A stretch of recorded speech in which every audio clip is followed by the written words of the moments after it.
こう屋根にしてある。素晴らしい。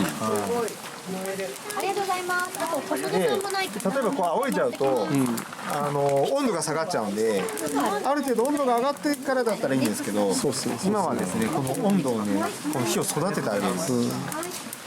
OK。で、ちょっと燃えやすい細めのやつをじゃあ、そうですね、上からサクサクかけて。火ないじゃん。そうですね。はい。田村さんすごい。素晴らしい。やっぱ男性ですね。ああ、多い。もうはこっちのも。